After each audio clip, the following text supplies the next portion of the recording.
Hello. Welcome to our next chapter, that is your IND AS 33, which talks about earning per share. So basically, earning per share is very, in concept, it is a very simple concept, but there are a little complications when it comes to bonus shares, right shares, etc.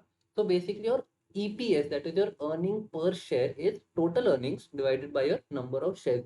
Now, sir, what is total earnings? How do I calculate my number of shares? That we will be studying in this IND AS. Okay.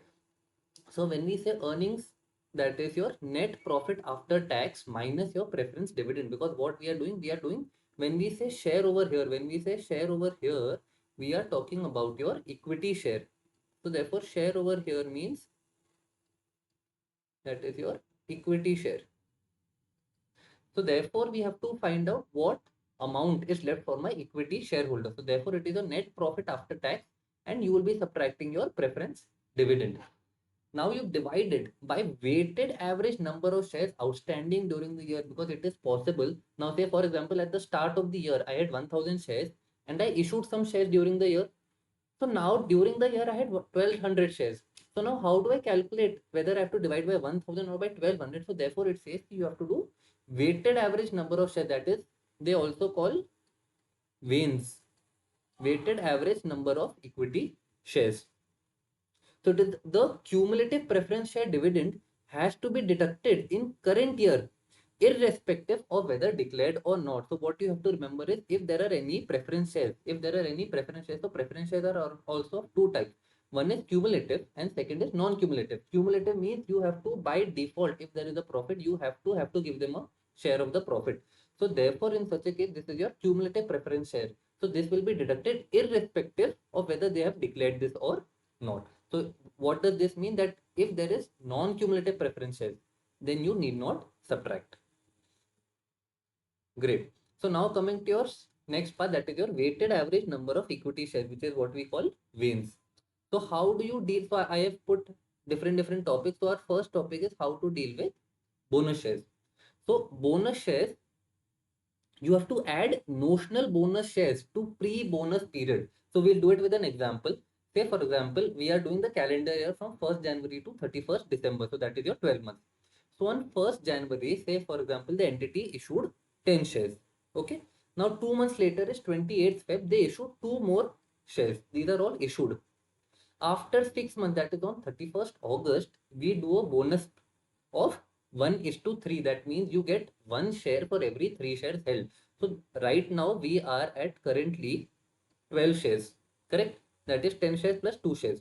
Now we do a bonus of 1:3. That means 12 divided by 3, which is equal to 4. So now you have 16 shares on this date. On 31st August, you now have 16 shares. That is 12 plus 4. And after 16, you issue more 3. That means at the end, you are left with your 19 shares. So therefore, I have also put the same calculations below. So you start with 10 shares. Then you issue two more shares. So you have 12 shares. Then we did a bonus. That is, we reached to 16. And then you issued three more shares. That is 19. So at on 30th November only you had 19 shares. So therefore I put them under the particular dates. So now what do you have to do? You have to add notional bonus shares pre the bonus period. So at what date did we issue bonus? We issued bonus on 31st August. So for calculation purpose, what do we have to do? We have to add notional bonus shares before this date. So therefore we have to add bonus. What ratio did we do it? We did it in the ratio 1:3. That means 33%. So what is 33% of 10? That is 3.33, and 33% of 12 is 4. So what do? You add both of them. So 10 plus 3.33 gives you 13.33, and 12 plus 4 gives you 16. While the other figures remain the same, that is 16 comes here as it is, 19 comes here as it is. Now you multiply it by your period. That means how much time? For how much time did I have only 10 shares? That means 10 plus 3.3. For how much time? I had this for 2 months. Basically, my entire this period I had 10 shares. So therefore, my period is 2 months. Okay. So therefore, we did into 2 by 12. Next is, for how much time did I have this number of shares? So that is 6 months, then 3 months, and 1 month. So therefore, we do this 2 by 12, 6 by 12, 3 by 12, and 1 by 12. Great. So this is how you multiply and you will get your WANES. That is your weighted average number of equity shares. 13.33 into 2 by 12 plus 16 into 6 by 12 plus 16 into 3 by 12 plus 19 into 1 by 12. Whatever figure you get, this will be your Wayne's figure. Okay. Next is how to deal with right issue of right shares. Okay. So how do you deal with issue of right shares basically? So there are some steps that you have to do. So step one is calculate the theoretical X right price. That means the price before the right was issued. So how do you calculate? You have to do the theoretical X right price.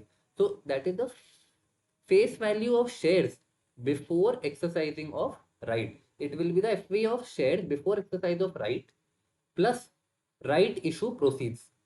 Okay, so it will be your FV of shares before exercising of right plus your right issue proceeds divided by your number of equity shares post the right issue. Great. So you have to do FV of shares before exercise of right plus whatever amount you received from the proceeds divided by your number of equity shares, that is after the post right issue. This is your theoretical X right price. This is step number one. Then step two is right adjustment factor. So you have to do right adjustment factor, that is your FV per share before exercise of right. So basically this is your this part. Let me erase it. Okay. So FV of shares before exercise of right, FV per share before exercise of right becomes your numerator, and theoretical X right price. Theoretical X right price is basically this part only, right? So theoretical X right price comes over here and you will get a risk adjustment factor. Now what do you do with this? You use this in step 3, that is you multiply risk adjustment factor. This is called your RAF. This is the same RAF. Okay. So multiply RAF with all Waynes for periods prior to the right issue. So what we did, so this is also similar, that just there are extra steps. So when we were doing bonus, what do we do? Say for example, the bonus was issued here. Okay. So what do we do? Whatever the ratio was, we multiplied the ratio with this period and this period, that was in bonus. In right issue also we are doing the same, but in right issue we are not using the exact ratio, we are using the right adjustment factor. So we are using the RAF and then multiplying with periods. We are multiplying with periods prior to the right issue. Next comes your diluted EPS. So what exactly do you mean by diluted EPS? By diluted EPS, you mean what is the worst possible EPS, worst possible earning per share that can happen. Now, how, sir, what do you mean by worst? At certain times, I may issue debentures, which I will say ki either I will redeem this or I will convert this to number of shares. I will convert it to shares. So now in such a case, what happens? My numerator remains the same, but my denominator changes. My denominator changes because of my number of equity shares, because they will be converted. So any such contingencies. So diluted EPS takes care of any such contingencies. If all possible, whatever possible option there is to convert the equity shares, if all of them are exercised, then what will be the earning per share? Okay. So this is basically your worst possible earning per share. This considers the effect of dilutive potential ordinary shares. Some ordinary shares which are potential, which will dilute your earning per share. So example, you have your convertible debentures, convertible preference shares, options, etc. Okay. So now basically there are two effects. Now say for example, if I convert my debt to shares, you will have an effect. I will be saving on interest. So therefore there is an effect on both numerator and denominator. So what is the effect on numerator and denominator? This is your normal formula, that is profit for equity shareholders upon your Waynes. Okay. Now over here Waynes, what do you have to do? It will consider actual as well as potential. Both of them will be in the denominator. So basically your denominator increases due to assumption of conversion of all potential equity. Therefore your denominator increases. Your profit for equity shareholders, also increases because due to potential savings in preference share dividend. If my preference share is converted to equity share, then what will happen? I will have potential savings, because if you look at the formula over here, what were we doing? We were subtracting preference dividend. So now if this preference share is no more there, we don't have to give this preference dividend as well, right? So the numerator will increase. So increase due to potential savings in preference dividend, convertible debt interest, of course, 1 minus tax. So your interest into 1 minus tax will also be a saving, or any managerial remuneration. So all of these lead to an increase in the numerator. Okay, now there are certain steps in this. So if the conversion ratio is variable, that means you don't know exactly what number of shares. So in such a case, consider the maximum number of equity shares that is possible. Next, potential equity shares will be deemed to be converted at the beginning of the period. Okay, because for Wayne's calculation, it is important कि sir, you told me कि yes, these are converted. But now, when do I assume? At the start of the year, during the year, end of the year, when do I assume that these are converted? So therefore, I mentioned that this is converted at the beginning of the year. This is the assumption that you will be taking. Okay. Now, what is your step one? Your step one is calculate incremental EPS for each category. Now, how do you calculate incremental EPS? That means only change. You only calculate the change because of that particular change. So net increase in numerator divided by net increase in denominator. Say for example, I had a debt of 100 rupees on which I was paying interest at the rate 10%. Okay. And there is a, assume there is a 30% tax.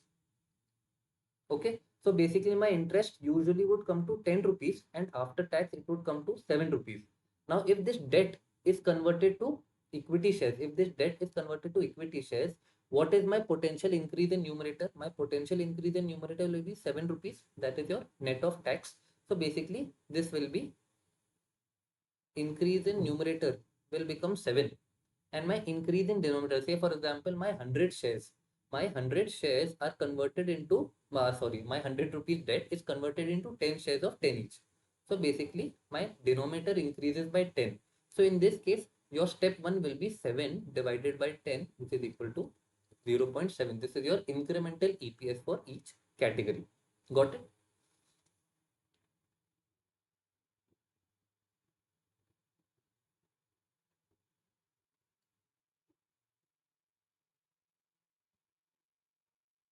Great.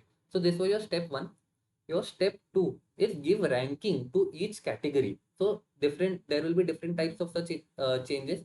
So you have to rank each category. Now, sir, how do I rank? You rank 1 to the lowest incremental EPS. So in this case, we got 1 of 0.7. Assume there is one more of 1.2. So in such a case, what do we do? Give rank 1 to the lowest incremental EPS. Your lowest incremental EPS and this is 0.7. So this will be ranked 1 and this will be ranked 2. Okay, step 2 is clear. Next is your step 3. Step 3 is add effect of each category to basic EPS in order of ranking. You add the effect of each category to basic EPS. Basic EPS, so we all know how to calculate in order of ranking. That means first you will add 1, then you will add 2, then you will add 3 and so on. Okay. So if the EPS ratio decreases, the potential equity shares are dilutive. So you have to understand there are two types of dilution. These potential equity shares, your potential equity shares will either be dilutive or they will be anti-dilutive. So basically, what is the difference between dilutive and anti-dilutive? Your dilutive EPS shares decrease the EPS and your anti-dilutive increase the EPS. That means it is more preferable to convert these items into equity shares because these actually increase your EPS. That means your change in numerator is much more than the change in denominator. Therefore, there is anti-dilutive shares. So therefore, it is very important to know which type of my conversions are dilutive and which conversions are anti-dilutive. Great. So if the EPS ratio decreases, your shares are dilutive. And if the EPS ratio increases, your equity shares are anti-dilutive. Step 4. Calculate your DEPS, that is your dilutive earning per share, by adjusting only effect of dilutive potential equity shares in basic EPS. That means, what does that mean? You only have to consider the effect of dilutive, only dilutive. Anti-dilutive has to be ignored. You only have to add the effect of dilutive equity shares, not of anti-dilutive shares. Great, easy part. Okay, coming to our last part of this chapter, that is your option, warrant and equivalence. So option, warrant and equivalent, you have to do impact on diluted EPS to be given for free element only. Sometimes companies give options, they give warrant, they give equivalence. In such a case, you have to calculate the impact on diluted EPS only for the free element, not for the paid element. That is your profit for equity shareholders divided by your shares plus your free element. This is your basic formula, profit for equity shares upon number of shares. That is your VANS, weighted average number of equity shares. Over here, we'll also be adding the free element. So we'll do a small example. Say, for example, shares in issue. There are 10 lakh shares in issue. Your exercise price is rupees 6. Your profit of the company for equity shareholders is 1 lakh. Your FV is equal to 8. That is, your fair value is equal to 8. Exercise price is equal to 6. And how many options are we giving? We are giving 2 lakh such options.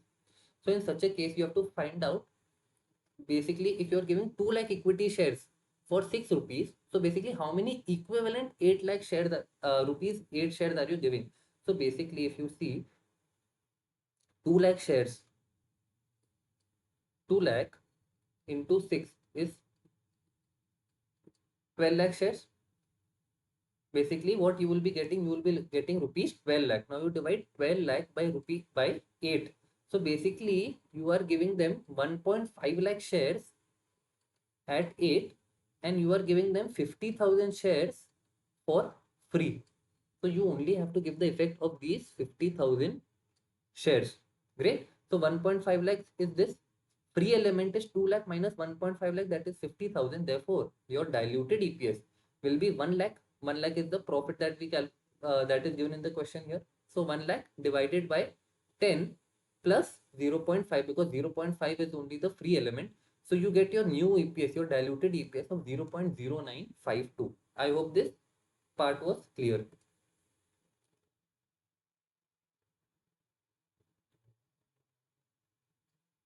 Okay. Now coming to the next part, that is your buyback shares. So under buyback shares also, you have to do calculation of free element. So what is the free element? That is number of options. Number of options into exercise price. That means whatever exercise price I am willing to buy from the market upon your average market price minus number of shares brought back. If okay, let's do an example. Suppose I give an offer in the market to buy back 2 lakh shares at 30 rupees each. Okay, the current market value of these shares is equal to 20, and I have decided that I will buy it at 30. So basically, if I want to calculate what is my free element will be 2 lakh into 30. So basically, that comes to 60 lakh.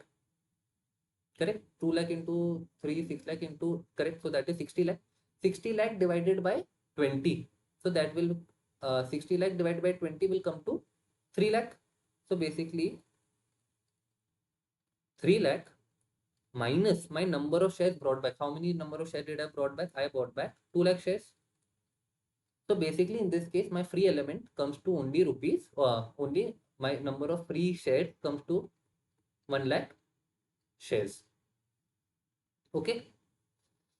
Note, contingent shares to be included in veins only when the condition is actually satisfied. If there is any contingent share, these will be included in calculation of veins only and only if the condition is actually satisfied. Only and only if the condition is actually satisfied. And I hope I have made this chapter as easy as possible.